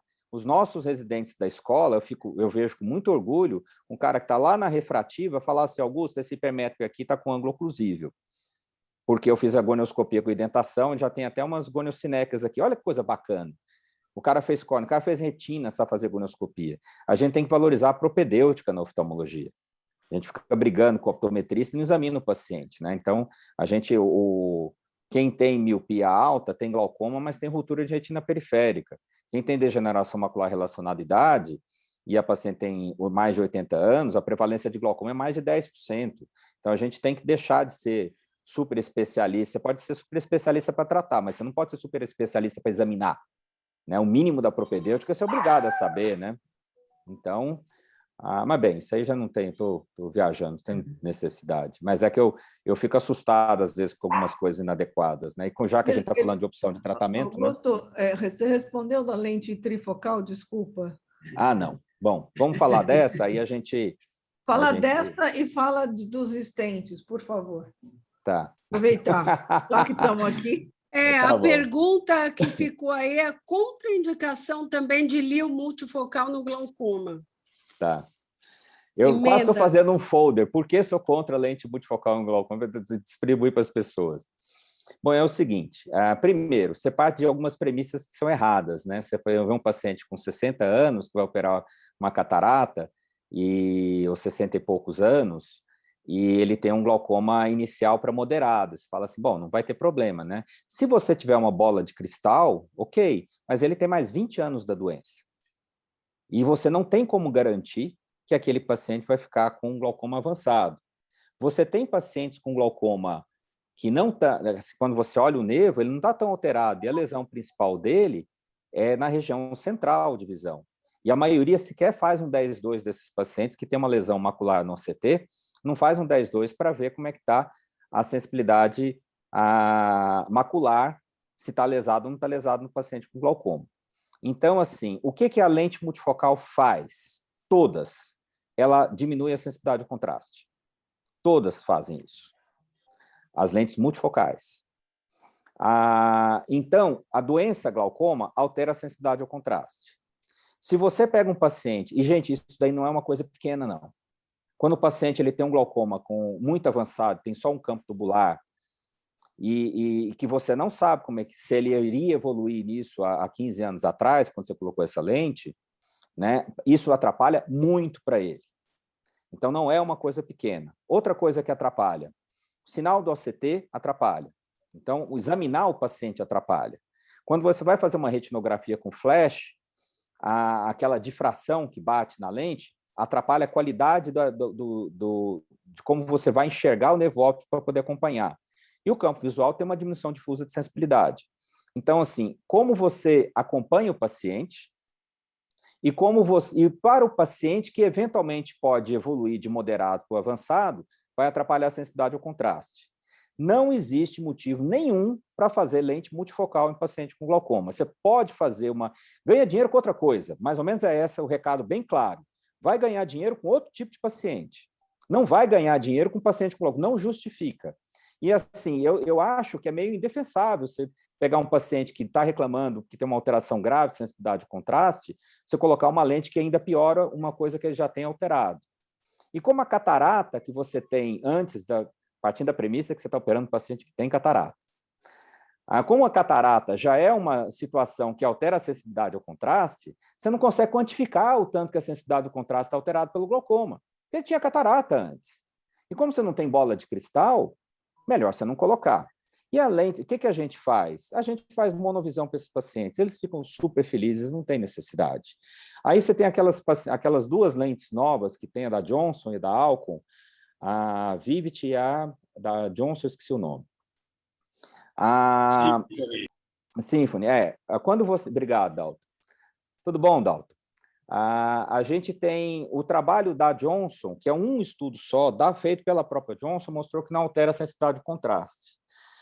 Eu duvido, eu truco um pouco, eu preciso ver um estudo que não foi feito pela Johnson, com metodologia mais apropriada, para saber se de fato não altera a sensibilidade ao contraste. Se não alterar, ótimo, tudo bem, aí não tem problema. O que foi apresentado da lente da Alcon, ela altera a sensibilidade ao contraste, a Vivit altera a sensibilidade ao contraste. A gente estava tentando bolar até como é que a gente faz um estudo para tentar isolar a alteração de sensibilidade ao contraste derivado do glaucoma com a derivada da lente para saber se ela é clinicamente relevante ou não. Mas, por enquanto, eu prefiro ainda, para os pacientes com glaucoma, usar a lente monofocal e fazer monovisão para esses pacientes. A lente multifocal, eu acho que não deve ser. Eu fico muito pesaroso. Lógico, eu tenho o viés de ter casos muito graves. Então, o mundo, ele parece mais feio do que é no meu consultório. Então, eu sempre tenho que ter esse pé atrás na forma como... Esse viés importante que eu tenho. Eu trabalho com a desgraça alheia. O que não deu certo no consultório de vocês é o que aparece no consultório da gente. Né? Então, colocando essa ressalva sem tamanho, né, o paciente com lente multifocal, com glaucoma avançado, que chega no consultório, a impressão que se tem por conta da alteração de sensibilidade do contraste, ela é clinicamente significante que a gente deve evitar. Então, tem outras formas, né? Eu não vejo nenhum outro motivo para colocar uma lente multifocal no paciente com glaucoma, a não ser o financeiro. Então, eu não acho que justifica fazer isso. Então, para ser bem claro, eu acho errado fazer isso. Você tem uma qualidade de vida excepcional do paciente se você fizer uma monovisão para ele. E assim, deixa assim, a prevalência de glaucoma é 3% da população, 2 e pouco dependendo da população, se for caucasiano, 3,5% se for afrodescendente. Então, assim, não é muita gente. Né? Você tem aí os outros 97% que você pode fazer isso, deixar de fazer isso no paciente com glaucoma. Né? E outra coisa, paciente com degeneração macular. Não, mas é uma degeneração macular leve. Ô, Jesus, essas doenças são progressivas. A lente é para sempre. Você vai, teoricamente, para sempre, né? Você não vai fazer uma lente multifocal num paciente que, eventualmente, pode... As doenças maculares, uma degeneração macular, altera a sensibilidade ao contraste também. Né? Então, é errado você somar as alterações de sensibilidade ao contraste, né? É isso. O Mauro aqui tá. Mas é isso, então... qual foi a outra? Aproveitando que você falou de sensibilidade ao contraste, tem uma pergunta aqui, olha. Atualmente estão associando a redução da densidade dos vasos retinianos peripapilares na angio-OCT, precedendo as lesões de campo visual glaucomatosas. Essa alteração é realmente considerada precoce? O doutor tem experiência nesse tipo de avaliação? Bom, alteração da densidade vascular, eu gosto disso daí, isso é uma coisa muito interessante. Né? Você pega, por exemplo, pacientes que têm um infarto occipital e que, quando você vai fazer o OCT, a mesma himenopsia que você encontra no campo visual, quando você olha o OCT, você vê certinho uma lesão de célula ganglionar, principalmente na região macular, que respeita a linha mediana, é muito bacana. E quando você faz o angio-OCT, ele tem uma diminuição da densidade vascular, tanto peripapilar até essa região onde você tem lesão de célula ganglionar. O que mostra com isso daqui? Que o vaso existe onde tem nevo. Então, assim, o contrário, a gente ainda não sabe, mas a gente sabe. Veja bem, o que eu falei é uma lesão occipital, não estou falando de glaucoma. E como existe degeneração transsináptica, existe morte de célula ganglionar na retina. Assim, o que morreu primeiro foi célula ganglionar, não foi vaso, porque a alteração, de novo, é degeneração transsináptica. E a região onde você tem célula ganglionar que morreu é a região na retina que você tem uma diminuição de densidade vascular. Então, o que a gente sabe, por enquanto, Cris, é que a densidade vascular ela diminui na topografia onde tem lesão de célula ganglionar, muito provavelmente morre a célula ganglionar, depois diminui densidade vascular, certo? Agora, a sensibilidade retiniana, a forma como você avalia uma sensibilidade retiniana, quando você vai olhar um campo visual, ele anda de 6 em 6 graus, o 24/2, e 2 em 2 graus, um 10/2. O campo visual de mira 3, de 10 e 10, desculpa, o 10/2 andando de 2 em 2 graus, existe somação espacial e você passa a responder mesmo em região onde você tem lesão, por somação espacial. Então, você acaba tendo um atraso entre o que você tem de lesão funcional comprovada com o que você tem de lesão anatômica. Mas aí entra naquilo que o Mauro falou, são epifenômenos. O vaso está alterado porque não tem nevo. O campo visual está alterado também porque não tem nevo. Agora, o que vai precedir o outro depende da forma como você mediu. Talvez, se você medisse o campo visual e já tem estudo desse, em vez de você usar o 10/2 com mira 3, usar o 10/2 com mira 2, você tem menos somação espacial e talvez você tenha uma correlação estrutura-função melhor e talvez você não encontre uma lesão que preceda. E, assim, isso, na prática, a gente não usa angiO-CT para praticamente nada. Ele não vai te mudar. A única coisa que tem atualmente com evidência maior, aproveitar o que a colega perguntou, é para a zona vascular foveal. E já tem o CT que já faz as medidas de zona vascular foveal, e o que tem publicado é que aqueles pacientes que têm lesão mais central, tem lesão na região temporal inferior, que são as regiões a região de maior vulnerabilidade macular, esses pacientes têm zona vascular foveal maior e eles têm zona vascular foveal menos circular. E o OCT, por exemplo, do cirrus, ele já dá essa medida, inclusive, de quão não circular é a sua zona vascular foveal. Agora, o que você vai fazer com essa informação, não sei. Assim, não muda a conduta de ninguém. A gente sabe só que existe essa associação, mas, por enquanto, não existe nada de alteração vascular que possa mudar a conduta de nada que você está acompanhando. Eu faço de todos os pacientes porque é só apertar um botão. Mas eu estou fazendo esses exames esperando a evidência chegar para eu poder fazer alguma coisa com essa informação que eu não tenho, por enquanto, nada. Estão perguntando aqui também se você conhece alguma relação com deficiência de vitamina B, B6, B9, B12 com glaucoma de pressão normal. Não conheço nada. Nunca vi nada, não lembro de ter lido nada específico para isso. Glaucoma de pressão normal, o que existe de evidência para glaucoma de pressão normal vem do Normal-Tation Treatment Study, falando que abaixar a pressão faz sentido em glaucoma de pressão normal. Mas quando você vai olhar os critérios de inclusão do Normal-Tation, muitos pacientes lá você não iria classificar como Normal-Tation, eles parecem pacientes de pressão alta mesmo. Glaucoma de pressão normal, por exemplo, pacientes que têm hemorragias recorrentes, se você opera esse paciente e a pressão diminui de forma substancial, você reduz em 50% a incidência de hemorragia, mas você não abole as hemorragias. Olha que coisa. Então, assim, por enquanto, a única evidência forte a principal evidência forte para tratar paciente com glaucoma de pressão normal é baixar a pressão. A segunda coisa importante foi o que eu já comentei, são os estudos do Michael Koch, que acho que vale a pena. O Michael Koch foi o mesmo que escreveu de zona vascular foveal. Agora, o que ele tem de muito bacana é que ele pegou os pacientes com glaucoma de pressão normal, internou, fez medida de 24 horas, não teste para sobrecarga, que é uma besteira, mas fez medida de 24 horas, e você e viu que o que mais influenciava a taxa de progressão desses pacientes era a flutuação da pressão diastólica, não era nem a flutuação da pressão intraocular, que já estava baixa, porque aí, se a pressão intraocular está baixa e a diastólica varia muito para baixo, é ela que é responsável pela baixa da pressão de perfusão, que é um fator de risco para todos os tipos de glaucoma, e o glaucoma de pressão normal em especial.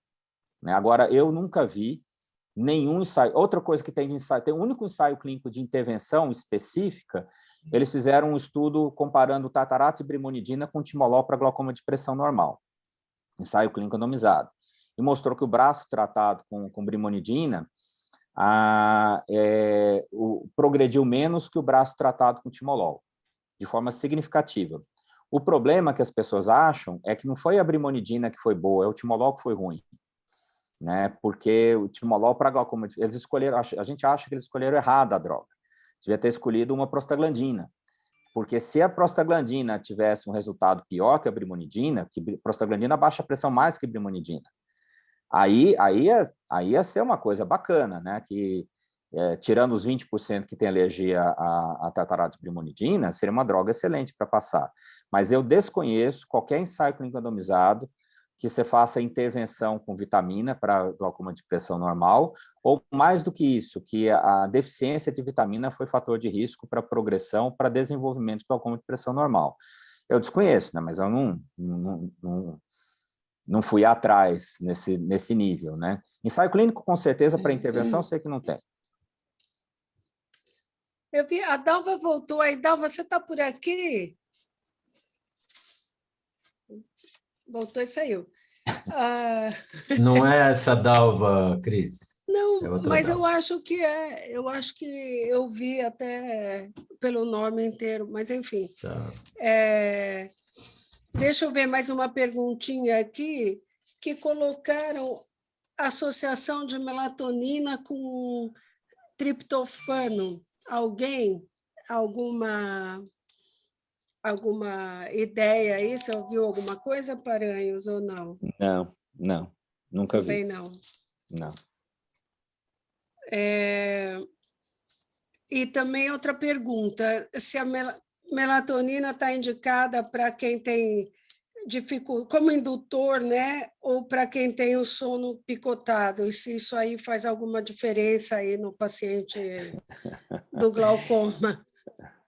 Não sei, gente, eu não sou especialista em sono, eu sou especialista em glaucoma, Então, eu acho muito leviano eu ficar opinando como deve ser tratado algum distúrbio do sono e tudo. Acho que o ideal seria a Dalva falar sobre isso, ou o Morgadinho e tal.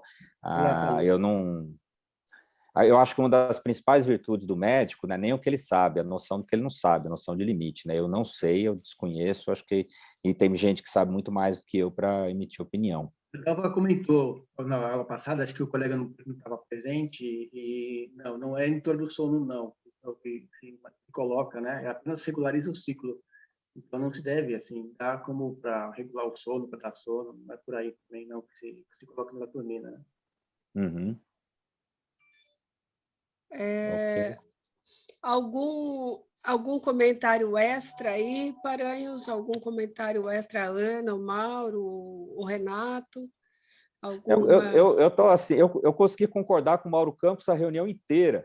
Então, essa é praticamente uma trombeta do apocalipse. Eu estou preocupado se o mundo vai, Mauro? Se o mundo vai acabar. E eu consegui não brigar com ninguém. Olha que coisa bonita. É uma trombeta do apocalipse mesmo. Acho que assim, é o fim dos tempos, Eu tenho que olhar lá na janela se não está chovendo sapo. Mas assim, eu concordo com a visão que o Mauro tem, que na verdade, que você, Cris, tem, o Renato, a Ana Luísa, que é uma coisa pragmática, sem paixão. Eu acho que a gente não pode ter paixão em tratamento, a gente não pode torcer quando você é pesquisador. Por isso que a gente fala que a gente é cartesiano, que a gente tem que testar as hipóteses, mas assim, por que a gente deve testar? Eu lembro direitinho na psiquiatria que tinha aquela lei do esquecimento, a lei da regressão minêmica de Ribot, que você esquece primeiro aquilo que te incomoda o ego para depois esquecer aquilo que te massageia o ego. Então, quando você tem hipótese bacana e acredita nela, você e não coloca a sua hipótese na metodologia adequada de teste, quando dá certo, você guarda os resultados que dão certo. Quando dá errado, você põe, não, aquele paciente era meio gordo, aquele paciente, ele não usou direito e tudo, e você esquece aquilo lá. Então, por isso que a gente bate, a gente é meio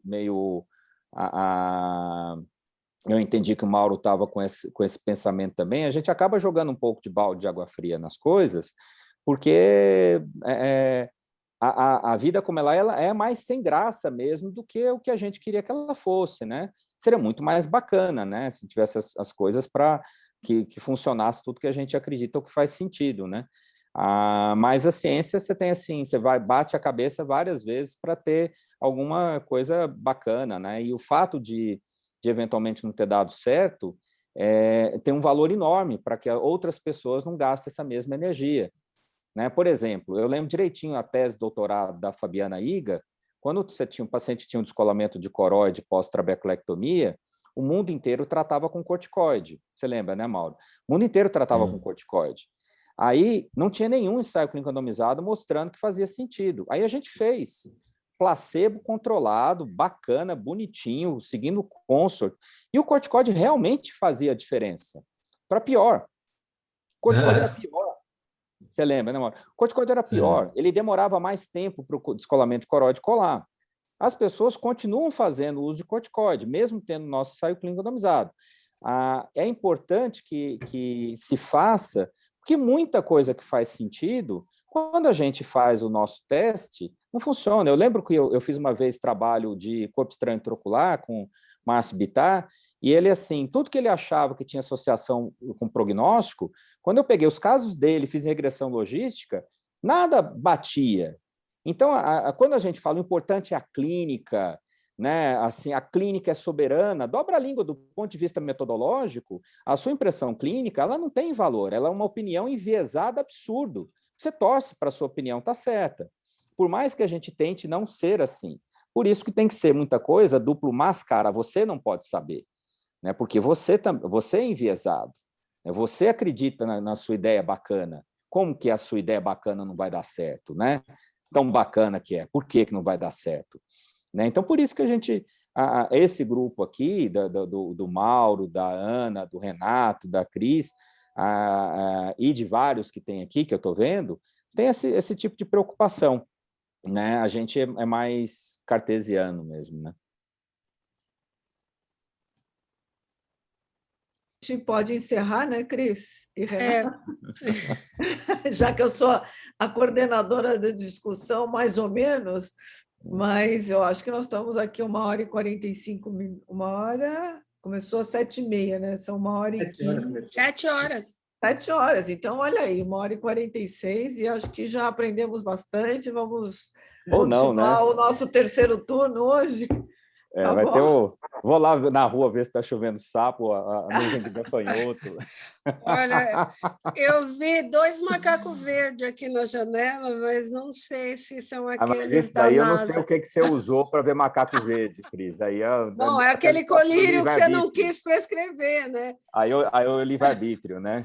Não, mas eu vou encerrar, então, também agradecendo a vocês, né? Agradecendo os comentários aí super enriquecedores de todo mundo, ou os que falam, os que escrevem, né? E dizer que o ser humano é muito complexo e a medicina também é muito bonita, muito grande, e a gente, às vezes, eu acho que o grande diferencial aqui, o grande objetivo desse nosso curso aqui, né, Renato? Me ajuda aí, a gente realmente descobrir esses mistérios, essa medicina bacana aí, que talvez a gente não tenha muito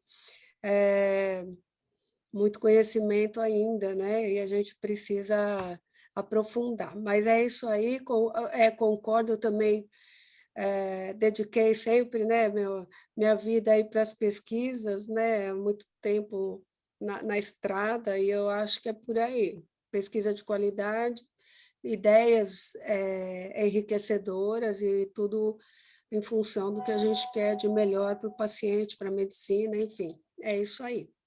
E a ideia Obrigada, também então. aqui, né, Cris? A ideia é essa, fazer temas diferentes, trazer temas com mais profundidade mesmo, né? Uma excelente aula do Augusto, né, que enriqueceu bastante. É interessante que a gente ficou quase 2 horas conversando. Não é muito comum em pessoas de outras áreas, né, que não do glaucoma, estarem com o Augusto, falando tanto tempo assim, tão profundamente. Isso enriquece bastante também. E a Muito ideia é bem legal. essa, né? É isso aí. Eu achei bem bacana, a gente pegou muito assunto bacana, né? Visões diferentes. Eu gostei muito. Obrigado de novo, Renato. Obrigado a todo mundo que está organizando, Ana, Cris, Mauro. Eu achei bem bacana. E eu acho até que foi bom não ter tido a aula da semana passada, porque se a aula da semana passada demorou umas 2 horas, essas outras 2 horas, ia ficar 4 horas conversando ou não ia conversar, né? Uma Então, maratona do sono, né? Olha, eu acho que a coisa sono. está progressivamente piorando ou melhorando, porque depende do ponto de vista, mas a gente não tem conseguido, né, Renato, fazer resumos. E as discussões elas têm sido bem enriquecedoras. Eu acredito que as discussões, em muitos aspectos, né, é que enriquecem a aula. Quer dizer, você chegar e dar uma aula, dar um tchau e ir embora, falar, oh, eu vou deixar o meu telefone aí para contato, não tem graça. Então, eu acho que, usando aí a medicina integrativa, quer dizer, como um todo, nas aulas, a gente acha esse lado também, quer dizer, o lado das discussões, o lado da conversa, o lado de poder discutir, poder falar, poder comentar. Então, isso é muito bacana. Obrigado pela sua aula, obrigado todo mundo pela presença, né? E vamos embora, que tem mais, né? Vai ter muito mais, né, Renato? Então, a gente iria nesse curso introdutório até o final de junho, mais 2 aulas, mas nós já vamos estender um pouco mais. Então, o curso continua na sequência, vão ter mais aulas ainda por vir. A ideia é continuar mais. Daqui a pouco tem casos clínicos, vamos estudar um pouco mais, vamos chamar os especialistas para comentar os casos clínicos também, numa visão integrativa, digamos assim. A ideia é bem trazer elementos novos para a nossa prática, né? Que possam ampliar de alguma forma a nossa visão. A ideia é bem essa mesmo, né? Obrigado, Augusto, Mauro, sempre com a gente, a Ana, obrigado também. É isso. Até mais, gente. Obrigado, então. Tchau, tchau. Até a semana. Até. Tchau.